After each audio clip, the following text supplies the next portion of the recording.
Here we are. Here we are in group 2. We wait for a second that everybody joins us. So the group 2, or if you choose correctly, you are interested in new forest management. So we have Aude-Line, we have Nicolas, and I don't know, Nicolas. And Connie is also joining us together with Nicole to propose. Yeah. Yeah. Okay, cool. Nicolas, I don't know if Marie will join us Not today. Not today. Okay. So I think we can start, huh? Yeah. So the format that we wanted to give to this session is a bit could also be a bit of an interview. But so we have different people that we want to hear from. So maybe we go around and have a brief presentation. If you want to share your screens, don't hesitate to do so. So we just like call the different people to present, and then afterwards we have a bit of a interview format where we ask questions, maybe to dive into something a bit more deeper, and we'll take notes all along. We'll also record this session. Unless someone is against recording, please say so. Say so now. Okay, so we start with Aude-Line and Nicole, or Nicole and Aude-Line, and Connie. Hello, Connie. Okay, so who are you? Hi, so I'm Nicole. I was a student of an architecture school called the Architectural Association, and Aude-Line was my tutor. And the unit was also supported by Rotor, which I think many of us in this group know about their practice in material reuse and material flows. Yeah, so Connie and I have been working in a team together for the past year. And like outside of interest is this place called Hooke Park. It's the woodland campus of our school. So yeah, maybe I should just jump into the slides so that it's kind of easier to see stuff. Yeah, Aude-Line, do you want to say anything before we start, or should I just jump in? No, Nicole, please. Okay, cool. Okay, so I'll just give a kind of a short presentation about kind of the work that the unit was doing, and also kind of the personal project that I was pursuing this year. And I think I just want to say that I'm in no way an expert in forestry management. So I just like to spend just some of this time sharing some of the ideas that I explored this year, and some of the opportunities that I see for unmanaged or undermanaged woodlands, and how more people can get involved in the maintenance and the care of these places. So this project really grew out of the research unit's focus on this site called Hooke Park, and this is the woodland campus of the Architectural Association, the school that I've been attending for the past 2 years. And if anyone is interested, we have some links to 2 publications that we produced as a unit in last year. If people want to know more about the work. So the site that we were focused on is a place in the southwest of England, and it's in Dorset. It's about a 3-hour drive from London, but it's about a 6 hour 45 minutes for those of you who are in Brussels. And this piece of woodland is a 350-acre broadleaf and conifer woodland, and right at the center is this campus where the design and make program is kind of known for, where students would spend about six to a year developing like advanced timber technologies and build life projects. So putting that aside, like my working partner Connie, who's not going to speak today, but we were both more interested in this plot of woodland here that is separated from the main kind of campus woodland around, and this unmanaged plot of woodland is like a leftover piece of land that is beyond Hooke Park's forest management capacities. So so this piece of woodland is we kind of nicknamed it the island. It's this 20-acre woodland area that it's separated from the rest of the main woodland area. Yeah, it bears some characteristics of being an island because it's surrounded by this all these fields, and it's kind of away from the main Hooke Park here. Yeah, the woodlands of this island is very different compared to the really highly managed plantations of Hooke Park. This island is really a place of overgrowth and decay. And I think the discovery of this place also made us realize that many woodlands in the UK are in a similar condition and status. The Forestry Commission in the UK estimates that about 42% of the woodlands in Britain are actively managed, but the remaining 46 are undermanaged or unmanaged. And unmanaged woodlands often feature old conifer plantations that have been left abandoned or stopped being maintained. And during the interwar periods of the 1920s, 1940s, the Forestry Commission actually created a lot of these plantations during a time when the UK was very afraid of another world war. So as you can see, like this is kind of one of the scenes in the island. Like many of those are quite dense and dark monocultural plantations with very little variation in biodiversity.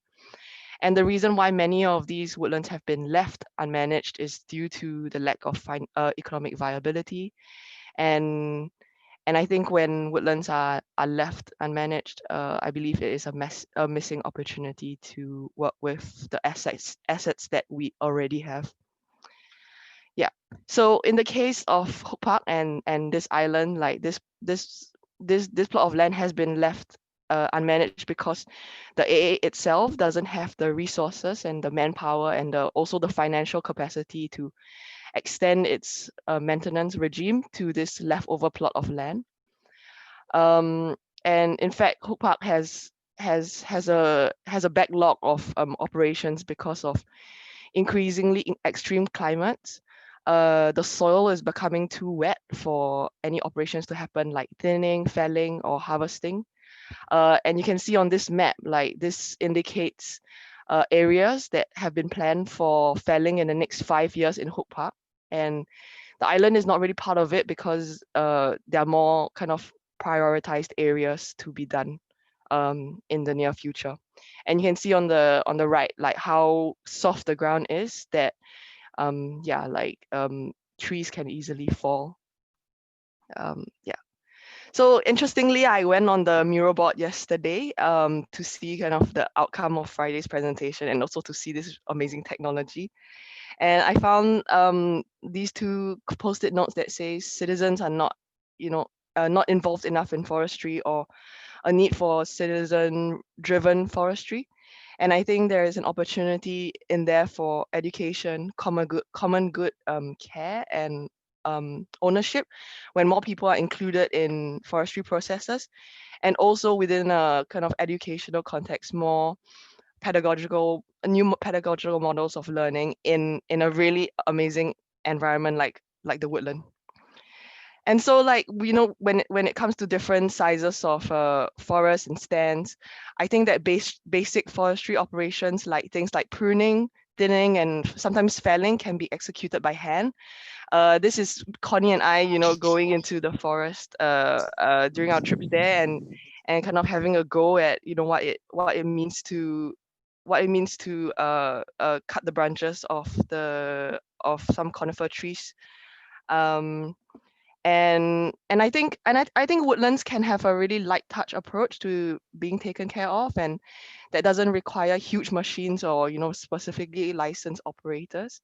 And I think here we are presented with an opportunity for the space of the forest to be a place where people can collectively move their bodies, get engaged, and take care of it actively.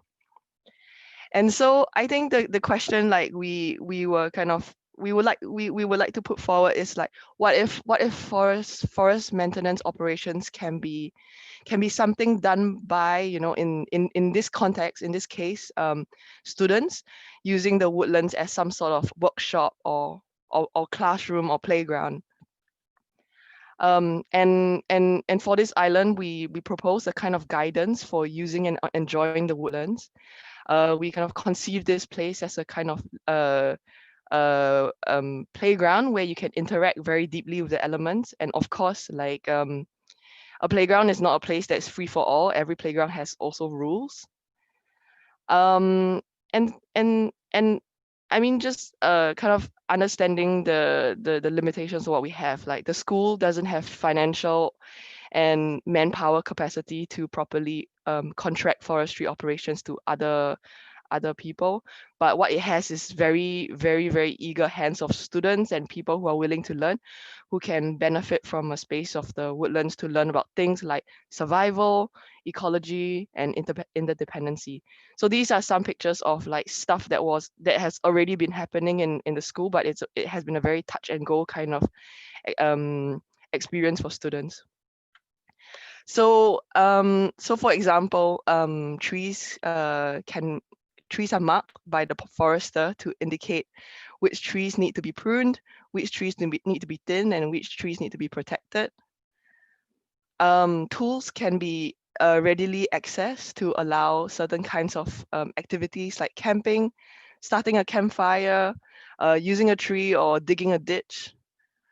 And I think forest management principles can be communicated in the space where people can start to understand the dynamics of the forest and what it takes to, you know, balance one's human impact to our relationships to the soil, to the trees, and to the air. Yeah. So places are marked to indicate areas of gathering so that the intense frequency of footsteps by large grounds don't destroy the forest floor. And I think that visitors to a forest need not necessarily take a very passive position of, you know, simply observing and appreciating the forest atmosphere. Yeah, but I think people can actually take a much more active approach in forest management when the activities are well aligned with the needs and operations of forest management. Yeah, so I've taken like a kind of short break from this project because I've graduated from school. So I have the opportunity to reflect back on this project in the past week. And I think I asked myself, like, you know, what the implication it has on wider woodland landscapes. And for example, you know, this countryside code currently outlines a very basic etiquette to respecting the natural landscapes of the countryside, such as, you know, keeping to established paths or leaving no trace. I think a lot of this etiquette has become, you know, no-brainers to us over time and normalized in our everyday behavior. And so, like, I question whether can a countryside code be written for unmanaged woodlands, in a way written in a way that, you know, allows for a greater scope of activity, interaction, and care for the woodland landscape. And I think while it's, you know, really great that there is a strong push and enthusiasm for woodland creation in the UK today, I mean, like, there's just been increasing support for woodland creation. Like 2 weeks ago, they changed the grants to make it a lot easier for farmers to roll out plans to plant trees. But I think there's also so much value in building on our existing landscapes, and there needs to be commitment to long-term care and maintenance, not simply just creation.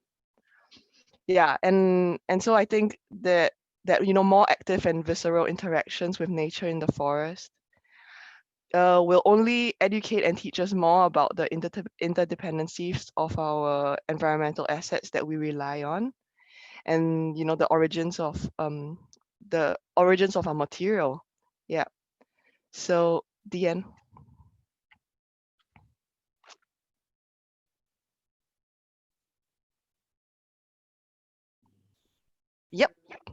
Yeah, That thanks, was Nicole. my presentation. You opened up a whole world. You opened up a whole world there of a lot of things. Yeah, it's very exciting. I mean, this is exactly the kind of situation that we like, just pop up and you discover a whole world of thoughts and reflections that have been already carried out. Super impressive. So Yeah. I'm looking very much forward to read the document. You shared the link here in the chat. Oh yes. Oh, perfect. Yeah. Yeah, I'm looking forward to reading that. Leaving us on our hunger, we're gonna shift on to the next one. Yeah. So Nienke, are you ready to? Yeah, we continue with. So we're going to the Netherlands now. Nienke, can you also in a similar way like present where you from and what your thoughts are? And, yeah. How much time do I have for that? Around 10 minutes, no? Yeah. Like so. 10 minutes? Okay. I will do it through some images. I will share my screen as well. Just a second. Desktop. Share. Oh.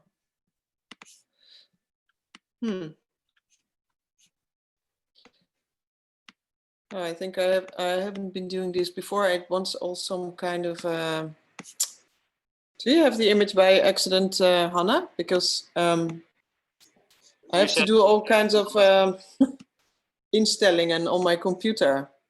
I don't know why, but it doesn't allow me. Yeah. Okay. I will just. Yeah. That's fine. I can just tell you. This is these are a few images of the last half. Well, it's like it's only 3 months now that I'm busy in this way. I started last year my master program in Rotterdam for design research, and my subject is food forestry, agroforestry. But through the situation with Corona, my life was totally turned upside down. I have 2 kids, and I had to work and study, and that was a little bit much. So I decided to change the whole program for myself and paused the studies. But this year is the year where I'm gonna learn by doing. And I already have a background of like 10 years of agro management in the Bisterijen. So actually that's the first picture on the left under, yeah, this one. That's called the Bisterijen. That's actually where I'm at the moment, with the family of my husband, Maarten. He's sitting there with my oldest daughter. We manage the forest. It's 46 hectares. I'm really not sure how much acres that is. I have no idea. But it's 46 hectares, and we manage the forest. Before we actually at how do you say, a cross point between the old-fashioned way, we have this organization, the Bosgroep, that helps us with managing also our plantations, because we need to cut down some trees to have enough financial resources to manage the whole forest, because it's quite large, and it's also public to the it's how do you say, it's open to the public, so people can visit and experience. So that's also why I think the former speaker's story is quite interesting,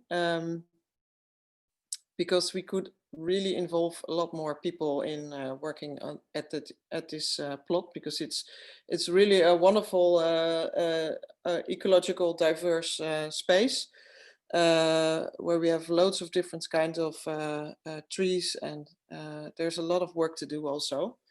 So if we move on to the image above, I started to visit all kinds of smaller and larger food forests in Holland. Vrij Leven, that's the blonde woman standing there with the tree, is a small food forest. She started in north of Brabant. She started it a year ago and now planted all trees. This was last summer. And this was one of her favorite trees. I asked people to pose with their with their favorite plant. And I also did a small research project on it, but that's maybe for later, because I'm just going to pinpoint all the different projects I'm working at the moment. So if we move on to the right, that's mijn stadstuin. That's I live in Amsterdam, and this is in the west of Amsterdam. This is a small food forest where I also I help developing. I did also some courses in food forestry, and I'm just learning by doing. So the left guy is Friso. He's the gardener, actually. He maintains the whole area. There's also some, how do you say, food gardens, more to the in the other part of this lot. And if you move on to the right, you can see some work that we're doing. There's also a small pond where we are harvesting some of the I really don't know the name in Dutch, but it's the dotters. You can eat those, and then yeah, we've been trying to remove some because there were too many.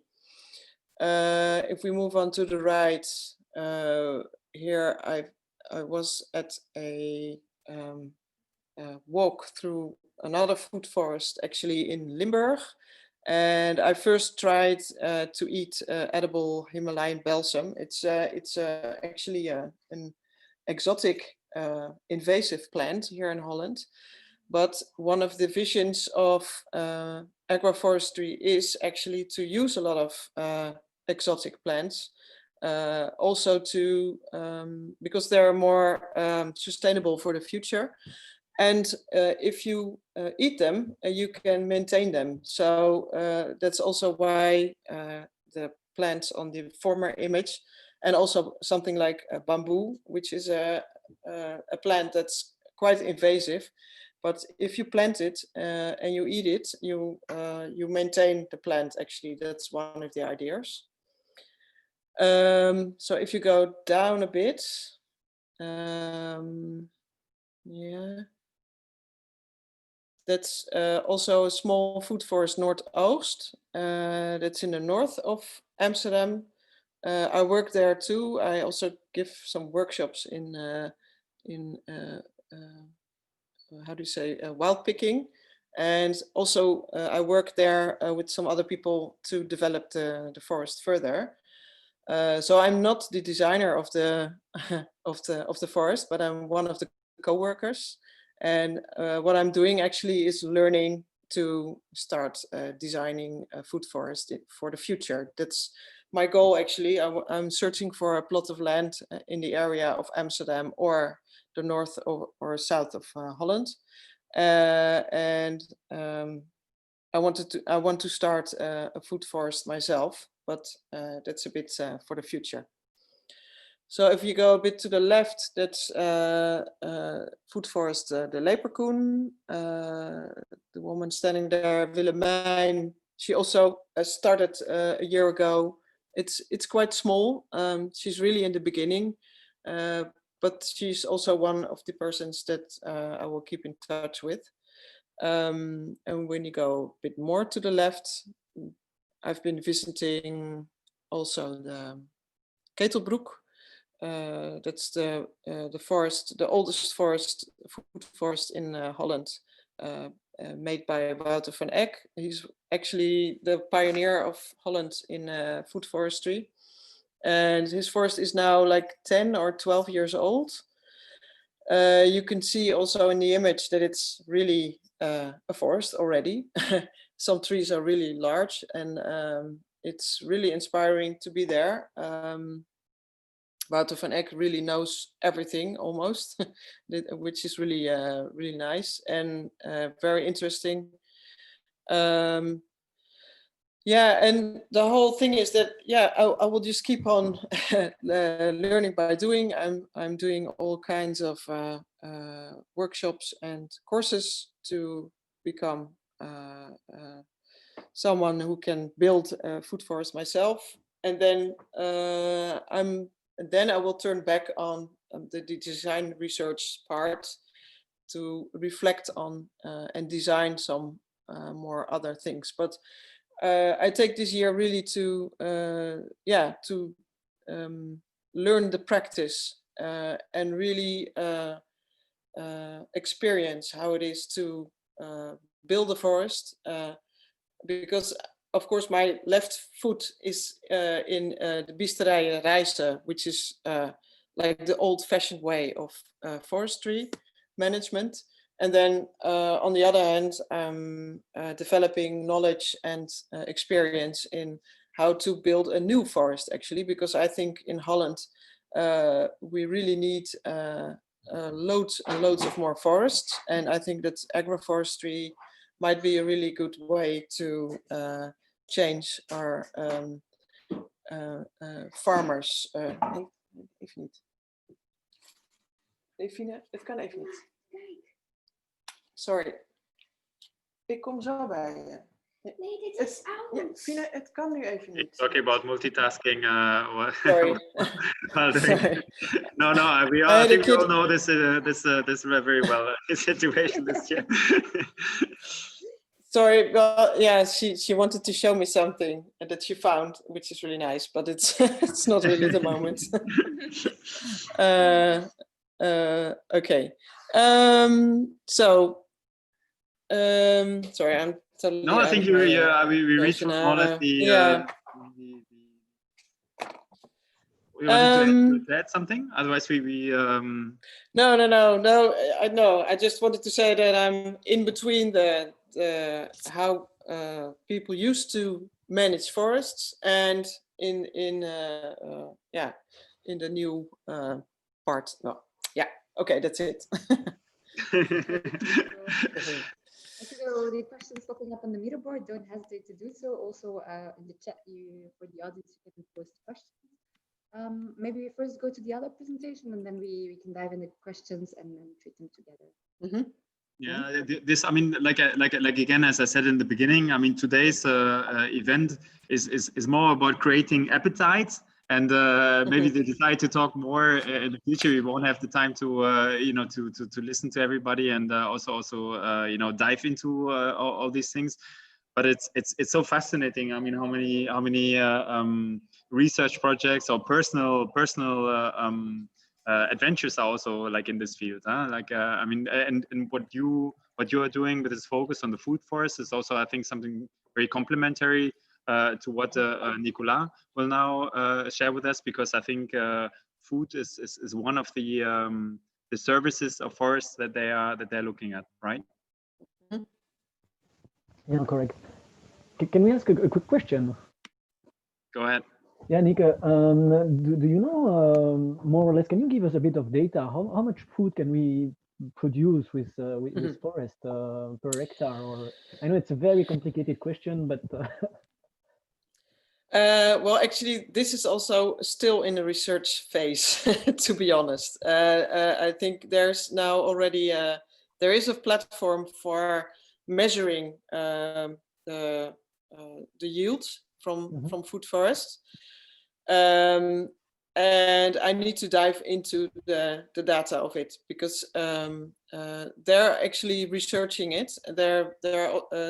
Wouter van Eck is also developing a 20 hectare piece of land as agroforestry, and that's also really a pilot project for seeing how much yield you can get. And if the yield is high enough, it might be that a lot more projects can be started and will be funded also. So yeah, it's more or less the time of truth. now if we will, if there will be enough yield to be funded. Actually, that's actually the moment that's actually happening now. And the access to the food production or to the forest, or how do you manage this? All the well, food? you know, I could have told you if I had my own food forest yet, where I'm not there yet. So of course I'm doing research about it, and I will I will turn up with some more data in the future. Yeah. Yeah. Yes, and on the same topic, actually, Connie worked on the topic of food forestry, and it's part of the book where we've put the link in the chat. So yes, there is a chapter on food forestry in the book. Nice. Nicolas, we can either you can continue asking questions or you present your initiative. We have it's your time, it's your your mic.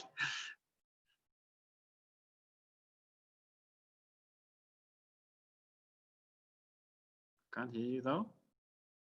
Oh, how much time do I have?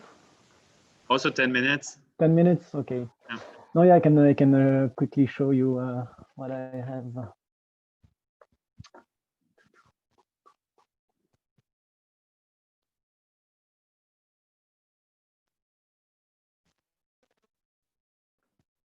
Because we have the next the next parallel session will be starting at 3:15, and we want to have a short 5-minute break in between. So if you now spend 10 minutes in the future of Robin Hood, that would be great. Sure. So yeah, I'm happy to see. I think it was in the UK. What you explained. Well, we are facing exactly the same issue here in Belgium. Wait, because I don't think you see my screen. And the last thing is, as you said, for us, the forest in Belgium is not forest. It's like the picture you can see here. It's just a plantation of spruces, even age, even species, same alignment, you know, same distanciation in between the trees. It's like more like a wood factory production. And we know that it has a terrific impact on biodiversity. So for us, it's a lack of long-term vision. And yeah, the other problem is that normal citizens like me or like like you, I guess, don't have much to say about forest management. It's very opaque and yeah. So yeah, to answer the question today, I'm a bit in a love-hate relationship with forestry in Belgium, and I'm really convinced that we can do so much more. And we have been inspired today by so many initiatives. So I truly believe that with the positive energy of the citizen here in Belgium and everywhere in Europe, we can actively and better manage the commons. And yeah, our goal with Robin Bwès is to try to reconnect human and nature. So that's a bit the goal of Robin Bwès is we decided to create this initiative to give with 3 main goals. First is to give every citizen the possibility to collectively buy and manage forests in Belgium. Also to empower citizens to participate into public forests management. Quick fact is that in Belgium, half of the forest is public and half of the forest is private. So we want to act on both sides. And lastly, the last objective for us is to increase educational citizen involvement in forest maintenance and increase the connection to truly wild nature with ecotourism and more truly connection to wild nature, if you know what I mean. So yeah. Here is a bit. I'm not gonna go into each data in the table here, but what we can see is that if you have even spruces plantation like this, indeed it's really good for wood production. It's the best we can do, but it has a terrific impact on the other ecosystem services. While if you have other kind of forest with more biodiversity, different age, different species, then it's true that we are compromising a bit and we are doing a small trade-off into the wood production, but we are getting so much in return in the other ecosystem services. So yeah, today in Belgium, to summarize, forest is used mainly for hunting and, I don't know, maybe I can move this, for hunting and wood biomass production. So it's more about private interests, and the rest, the collective interest, CO2 sequestration, so air filtration, O2, sorry, I'm mixing everything, but carbon sequestration, air purification, and water filtration, the soil formation, biodiversity, recreation, all of that is for us not well represented. So the answer we want to provide with Robin Bwès is to increase and empower the citizen to be part of the local forest governance, to make sure that the collective interests are equally taken into consideration and balanced with private interests. So that's a bit the situation where we would like to go with Robin Bwès. Yeah. So that's it. That's what we want to achieve. Apart from that, today our main objective is to participate to the Green Deal, and we are looking for any kind of people that would like to join us, people, organization, local initiative. So we could gather and create a kind of network, and maybe some cluster around forestry, around forest management and local use of the wood. And I think it's a great opportunity for funding, but also to network and to give visibility to those initiatives. So if you are willing to join, I'm happy to drop my email in the chat, and then we can a bit reflect and participate in this deal. I think there is something to do there. So yeah. Any question, guys? Maybe, like, since we have a couple of minutes, like, maybe you can say a few words of how exactly your organization will operate. Like, what is exactly the proposition? I mean, this is you presented the objectives. Like, how will this work in practice? Like, what are you proposing? So yeah, so we want to work into two directions. The first is about private forests, and that's where we are the most advanced. What we want to do is to create a social cooperative, and citizen will then be able to buy a share of this social cooperative, and with the social cooperative we can buy forests. So indirectly we could collectively buy and manage those forests. So that's how we want to do. In return, we decided not to provide any financial return, but we want to share what nature produces. So for example, we talk about food, wood energy, maybe wood product. If we can create link and partnership with local carpenter, local activities, maybe with local tourism actor, and we can offer to the citizen discount on those services and those products. And that's maybe just related to Belgium, but when you own forest in Belgium, you can have a huge fiscal advantage. You don't pay much tax when you own forest. So no financial return, but a lot of other discount on the service and tax advantage. So that's how practically we want to propose our services. And the second way is with public forest management, and there we want to involve today how public forests are managed. It's just one or two people from the public governance or a conservation agency, and they are discussing with some hunter and with some heavy wood producers. So just some 2 or 3 actors, but local citizens and local actors are completely bypassed. Cool. Okay, look, so we get we get back to the main room. Yeah, we should get like any moment. Yeah, and then we have a bit of a break until 3:15.